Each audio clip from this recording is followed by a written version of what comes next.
આજે ભારત અને ન્યૂઝીલેન્ડની final match Ahmedabad ખાતે યોજાઈ રહેલી છે, ત્યારે ક્રિકેટ રસિકોને એટલો ઉત્સાહ છે, પરંતુ જે પ્રમાણે ક્રિકેટ કંટ્રોલ બોર્ડની અંદર ભ્રષ્ટાચાર વ્યાપેલો છે અને એના કારણે જે પ્રમાણે આધાર કાર્ડ અને આઈડી પ્રૂફ દ્વારા ઓનલાઈન ટિકિટો બુક થતી હોય છે, ત્યારે એ ઓનલાઈનમાં ટિકિટો મળતી નથી અને કાળા બજારની અંદર એક ટિકિટ 50,000થી લઈને 70,000 રૂપિયા સુધીનો ભાવ બોલાય છે. તો આ કાળા બજાર કોણ કરાવે છે?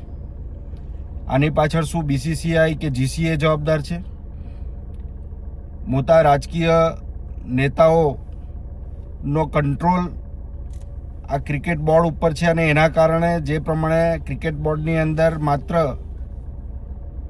ક્રિકેટ ચાહકોને એના હિતોને નુકસાન કરવાનું કામ જે પ્રમાણે થઈ રહેલું છે એ કદાપી ચલાવી નહીં લેવાય અને એના કારણે કમિશનર ઓફ પોલીસ અમદાવાદને તાત્કાલિક આ કાળા બજાર રોકવા માટે અને આની ઇન્ક્વાયરી કરવા માટે વિનંતી કરી છે. આની તપાસ થવી જોઈએ અને સ્ટેડિયમ ઉપર પણ જ્યારે ક્રિકેટ રસિકો પહોંચે છે ત્યારે આઈડી પ્રૂફની ચેકિંગ કરી અને આ કાળા બજાર કરનારાઓને, વ્હાઇટ કોલરોને પકડી અને એને કાયદેસરની કાર્યવાહી કરવી જોઈએ એવી મેં માગણી કરી છે.